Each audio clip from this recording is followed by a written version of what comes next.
Good afternoon. Always a pleasure to be learning together. This class is part of Darisha's 2024 virtual summer kollel. Welcome to the first session of the Exiled Student with Dr. Shana, Strauch, Schick. Just a few words about this session of classes. Babylonian Talmud Makkot teaches תלמיד שגלה מגלין רבו עמו. When a student is exiled to a city of refuge, his teacher is exiled with him. In this three-part series, today is the first class, we will explore the enigmatic line, exploring how it relates to a web of seemingly unrelated commandments that play a pivotal role in Jewish life and identity. Through an in-depth analysis of Talmudic passages and the medieval commentators on them, students will both gain skills in iyun, in-depth, Talmud study, and investigate a range of diverse halakhic topics, including Torah study, marriage, and the redemption of captives. Dr. Schick is a lecturer in Talmud at Bar Ilan University. She's the author of Intention in Talmudic, a hard word for me, jurisprudence. I get that? Yeah, you got it. Israeli here. Between thought and deed. So again, I'll say the full name of the book, Intention in Talmudic Jurisprudence, Between Thought and Deed, which was published by Brill in 2021. Her upcoming monograph is titled Woman in Rabbinic Law and Narrative, Vying Currents in Babylonian and Palestinian Texts. And with that, I'll turn this to you, Dr. Strauch. Thank you so much. Welcome, everyone. It's such a pleasure to be here learning all together. I've been teaching the Drisha summer kollels. I have to say, so I taught in the summer kollel several years in a person, but since COVID, I've been doing it over Zoom since then. And obviously in a person is, great and it's the best. But I have to tell you that having done it over Zoom over these past few years, there's been something really special about it too. And really did create this virtual and even intimate relationship and community. And there's something really nice about being able to share a screen. Especially I like to learn and teach using my screen. So there's like a real immediacy that even though we're not in a person, there is something that we do again by being over Zoom. It's such a pleasure to meet you and have this opportunity to learn with you. As you were just told, I'm in Israel and I teach Talmud and Rabbinic literature at Bar Ilan University, but I also teach courses at Darisha throughout the year, so I can still have one foot in the Beit Midrash. So the summer kollel is always a highlight of my year. And the summer kollel's theme, they're learning Masechet Makkot in the morning. So we are going to be investigating one very small sugya in that same third parak of Makkot, which is very meaningful to me, as I'll share when we get to it. So you all got the sources, right? Were they sent? Okay. Thank you for having them sent. So we are doing one small segment of a Gemara in the third parak. And it's actually, I mean, you all began to, or many of you, most of you began to learn Makkot today, and you saw that it's a very, legal, somewhat, you call it dark, Masechet. It's dealing with death, punishment, accidental murder, witnesses who try to frame someone and the punishments they get. It's a lot of legal discourse dealing with kind of gruesome matters when you actually think about it.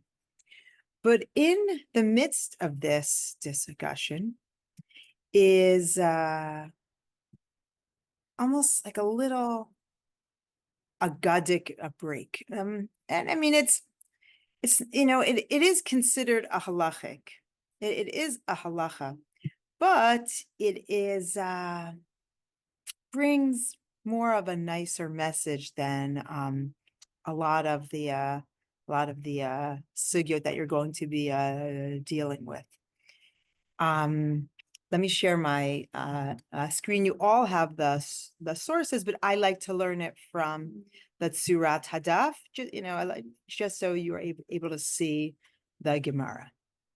And the Gemara we're going to be focusing on is Tana, which means it's a Braita, which means, a Braita being a tradition from the time of the Mishnah. So it's not in the Mishnah, but it's from the same time as the Mishnah. And what's this Braita teaching? Someone want to read this? No one has seen it, so it's okay. It's Hebrew and it's just 5 words. I keep again the Rambam, where this green letter is. Anyone want to volunteer just to read these 5 lines, 5 words for us? Oh, thank you, Yasmin. Go for it. Tana, Talmid, Shegala, Magilin, Rabba, Amo, Shene'emar. Yeah, you can actually stop there. Excellent. Thank you. Talmid, Shegala, Megalin, Rabo, Imo. Does anyone know what that means? So, Masechet Makkot, one of the things that the 3rd parak is dealing with, anyone what's the name of this parak? It's called Elohein Hagolin. So you did you start learning it today? We've been doing the Torah sources and Tanakh, and we did Midrashay Halacha that are starting to tweak out some of the matters, the topics. Okay, great. So you got it. So what are the Torah sources that you learned about today? So the main section from Bamidbar, yeah. Exactly, Midbar. And this section in Midbar is about one who commits an accidental murder. This is something that, it happens. It happens in the ancient world as well. And the Torah in Bamidbar deals with this case. Of course, someone who unintentionally commits murder, if they're witnesses, fine, they get the death penalty. But the Torah also makes space, or it makes it for someone who does so accidentally. And what does the Torah say? What happens to a person who accidentally commits, an act of, manslaughter?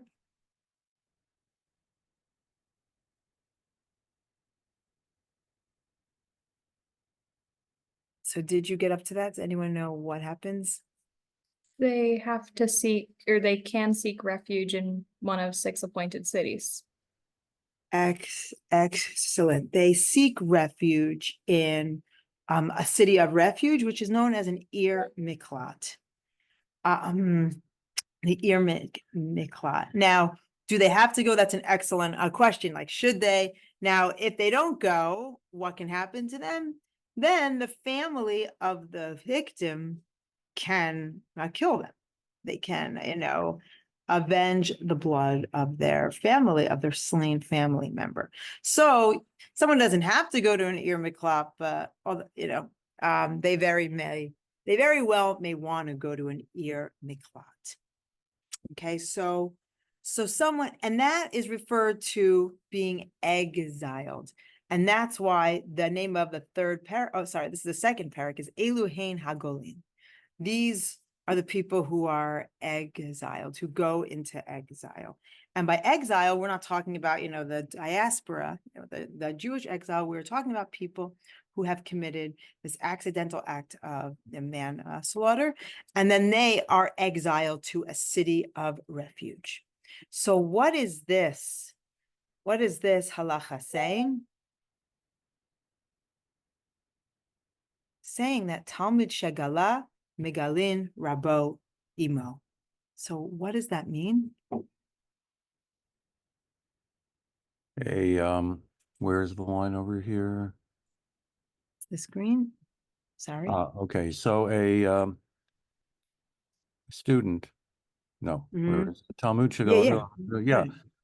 a student who is exiled, his teacher has to go with him into exile. Exactly. Exactly. As if a student now, and why would the student be exiled? Let's just make it clear. We all got this. Why is the student being exiled? They committed manslaughter. Excellent. Exactly. It's a student who committed manslaughter. You know, they were driving too fast, weren't paying attention, and they now have to go to the Makkot, to the city of refuge. It's not enough that they go. Says this Abraita, they have to also take their Rav, their teacher, with them. So this is the short little sugya that we're going to be studying. Now, how I came to this, it's actually something personal for me, because around a year and a half ago, my Rebbe passed away. My Rebbe, Moshe Akan, and he taught at Drisha for, really since its inception. And he also taught at Stern College for Women. So he was responsible for almost every Orthodox woman who learned a Talmud in America, and some who came from overseas as well. And so, at his first yard site, this was just, the first anniversary of his death, this passage just kept coming to me. If a person goes into exile, they have to take their teacher with them. So we're going to investigate why. What does this mean? Like, why would the teacher have to go? Now, can anyone think of why? What's the logic of this? And I think there are several ways to understand this, or conflicting ways to understand this. Anyone have any thoughts about it?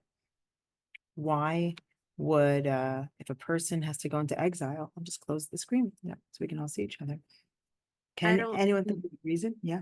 I don't know if this is specifically related to that, but I know from my experience, someone who teaches you, especially if you convert, they are like your parent. So they have a certain responsibility for you. So the things that you do reflect on them. For example, everything I do reflects on my Beit Din, everything I do reflects on my Rav. So there's a certain kind of connection that they have to me. And whether that's fair or not, what I do is kind of on them in some ways.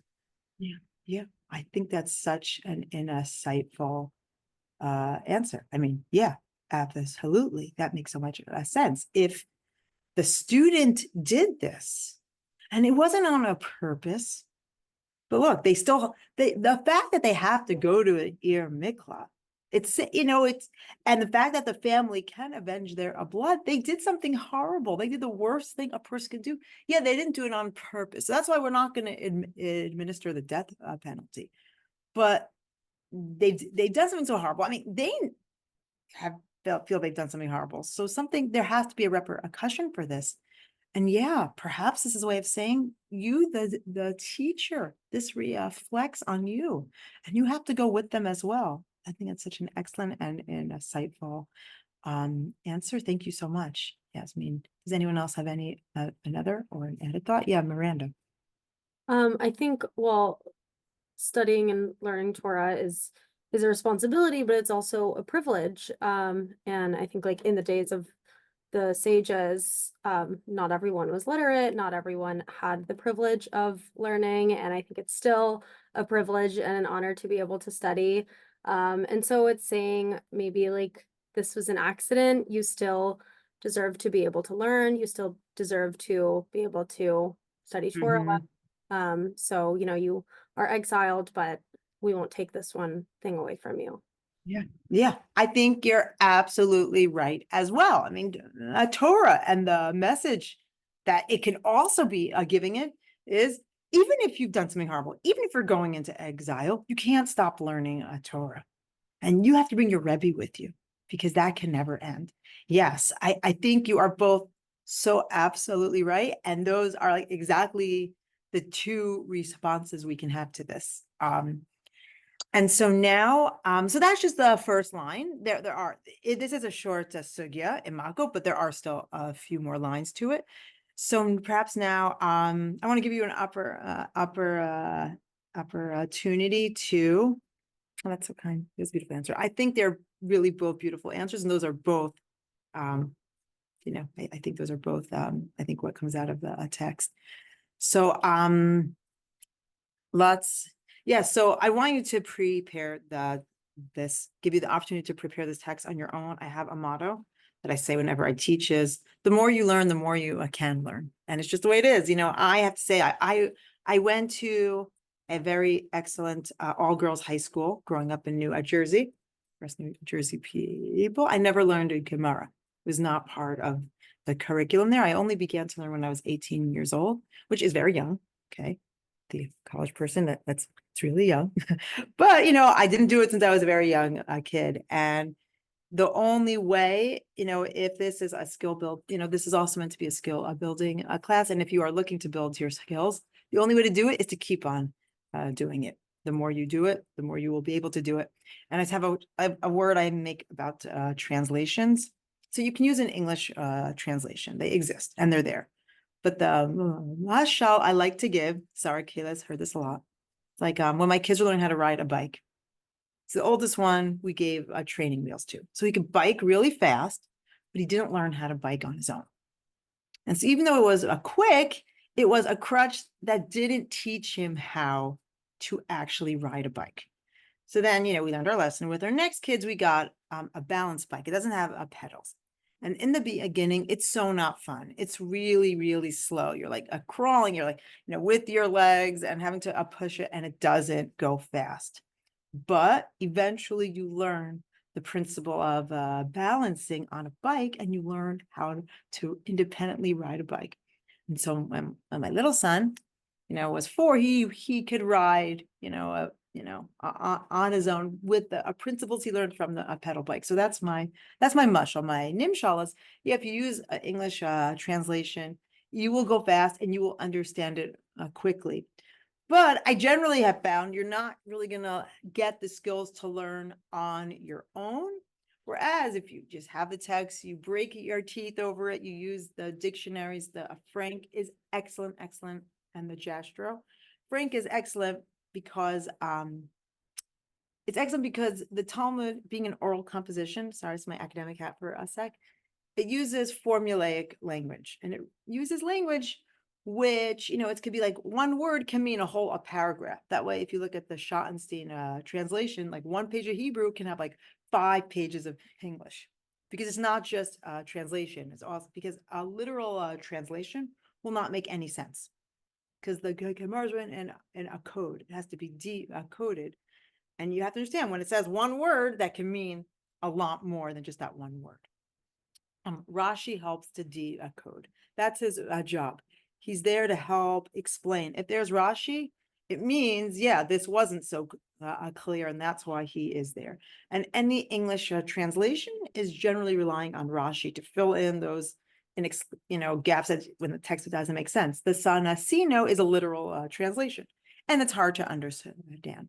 So a Frank is a great dictionary because it has those formulaic phrases and words that come up all the time. So it's not exhaustive. So for the words that aren't in Frank, for that you can go to Jastro, and that's available on Sefaria. So again, like if you're just here for 3 classes, it's really up to you. It's not bad or good, but if you want to build skills, I don't recommend using translation. I recommend taking the time, in my experience, and this is how I learned, better to like get through one line, on your own if you want to build skills, then getting through the whole thing really fast with translation. So that's my spiel I always give. You can take it for what it's worth. But so anyways, this is a nice short little Gemara. It's not it's not very complicated. And so you have the sources. Let me open it up just so I can show you what you're going to do. So we're just going to start with the Gemara. I mean, I brought you a whole bunch of sources because this Gemara is our jumping off point for a real, what's called the iyun shir. You know, we are going to examine and analyze. Where it has too many things open. We're going to examine and analyze and see you know, what medieval commentators can do with even a very short, seemingly simple Talmudic passage like this. So you're going to see medieval Rishonim, you know, doing their thing. So this is the Gemara you are going to do. It's the first of the sources. If you prefer to learn it from the Gemara itself, so you have it here. I don't think there are any Rashis on it, but maybe I'm wrong. I don't remember. I didn't include Rashis. I don't think there are any Rashis. So if you are doing it inside, you know, here, if you have a Gemara that you prefer to work with, where did it go? Yeah, Tana. So it's the 1, 2, 3, 4, 5, 6, seventh wide line. Okay, and it starts from Tana. And where did I finish? And you're going till the word right here, v'yachile. Okay, so okay, so it's, you know, around like a paragraph's worth. There is a biblical verse quoted, and I did the work for you this time, and I brought it for you as a rule. And you know, there's a biblical verse quoted when you see a word Shana. Shana is always a code for, as it says, means as it says in the Torah. So that's what Shana means. And I brought you the biblical verse, but you always have to look up a biblical verse. Okay, so you have it, and I brought it for you here. And I don't. Usually a page of Gemara has Rashi on the inside margin and the commentary of the Tosafist on the outside margin. Okay, Rashi, just a little background. Rashi, you may know him from his biblical commentary. He was a very busy person, and he lived during the First Crusades, by the way, on 1194. So he wrote, as I said, you know, he's the one who decodes the text of the Talmud and makes it readable and explains what, you know, what is mysterious and enigmatic. In the next generation, many of his grandsons were the Tosafists, who then took it to the next level and analyzed. I mean, Rashi just explains. The Tosafists analyze, and we are going to get to some Tosfot. This page has no Tosfot. Okay, this is all Rashi, and there are some Rashis on it. Not so many. So sorry I didn't bring them, but you can, you know, go to Safaria to get. I don't think it's not all that many. It's up here. Okay. So with that beginning done, I want to give you now the chance to learn. So we're going to go into breakout rooms. So okay, so I want you to do this Gemara, and I want you to see. We saw two really excellent interpretations given by Yasmin and Miranda as to, you know, the logic of this. I want you to see if you can, from this text you're going to do, can you see either or both of these explanations from this text of the Talmud that you're going to see? Okay. So. And it talks about a few different things, but it all relates to it. Okay, so I want you to see, so again, we saw that maybe the reason the Rav has to go to exile with his student, because somehow what the student does, even with this accidental, and it wasn't the Rav, but as his Rav, you know, this reflects, you know, he had a responsibility to provide a student with guidance, so something like this shouldn't happen. So he's something about this reflects back on the Rav. Okay, so that's one way to look at it. And we also looked at it as, well, Torah never ends. Even if you've done something horrible, even if you're going into exile, you still have to study Torah. So can you see either or both of these in the Talmudic text you're going to do? Okay. So with that, let's now open the rooms. Achieving some sort of redemption, because you know, it's one thing to be like, yeah, like I'm in exile and fulfilling all the Torah laws, but like at the end of the day, you still were an accidental manslaughter, and that has an emotional impact on you. And so for a lot of Jews, the act of Talmud Torah is like a way to receive kapara. It's a way to connect to Hashem. It's a way to enact tshuva. And there's no life in this world or in Olam Haba if you don't engage in those processes. I think it's really nice, and that really connects. It's not just, oh, Torah is life, but why dafka, why specifically that's so necessary in this context of the accidental murder. Excellent. So, and Justin, did you say livelihood before? Did you say that? No. Okay, because like maybe it could be that too. I mean, I don't. It's another thing I have seen. I mean, I think, yeah, it seems like I think what you're all saying is right. Like, how do you know this? The Rebbe goes into exile also because it says he has to live, and Torah is life. Okay. So that certainly would support the Miranda read. Like this is a positive. You need your Rebbe with you, because I think it's really saying what you said before, Miranda. Like Torah, your Rebbe represents Torah, which represents life. Okay. But now let's keep going. Okay. Now what comes next? What is Rebbe Zayris? What is Rebbe Zayris saying?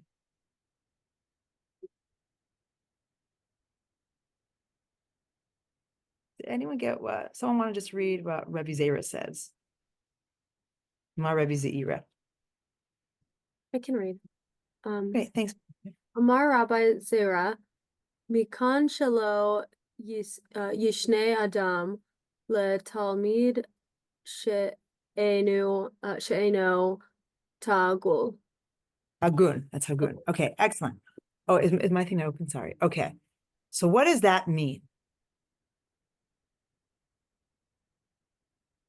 Mikan Shalo Yishne Adam Le Talmid She'enu Hagun.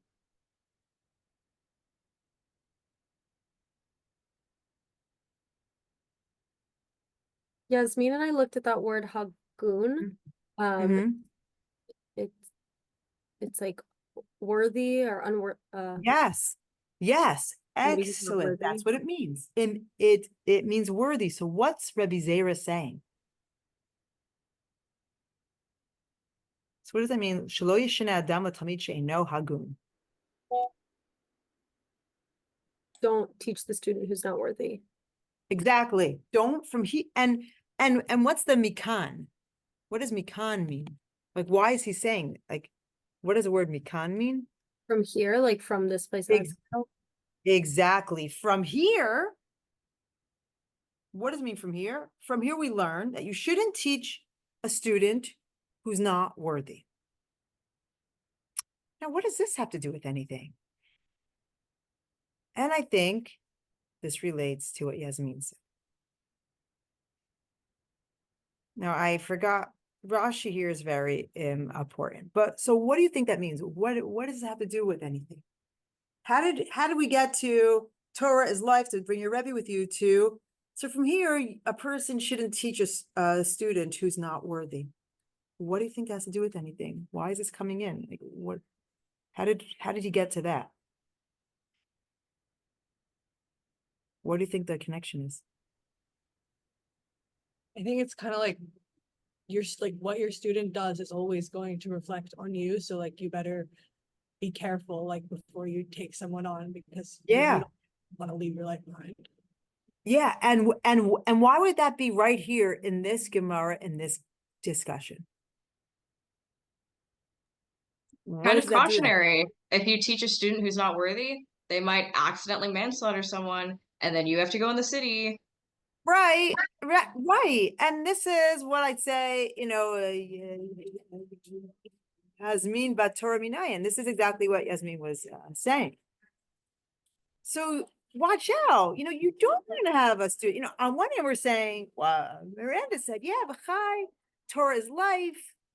So that's how we know the Rebbe goes into exile with the student, because the Rebbe represents Torah, and even in exile, he should have like a second chance of life and learn a Torah and keep learning. Miranda. But now Rebbe Zera is saying, Yasmin, wait, from here we see you don't want to have a student who's not worthy, because he might be that accidental killer. Then you're going to have to go into exile. Okay. And Rashi really makes this clear.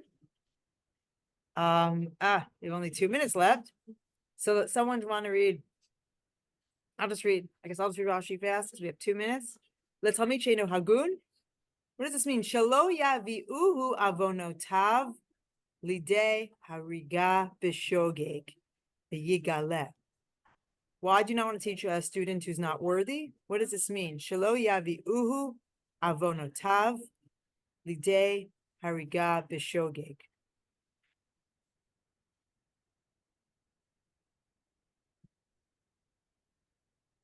That he shouldn't bring forth his sins, his wrongdoings, by means of killing somebody inadvertently.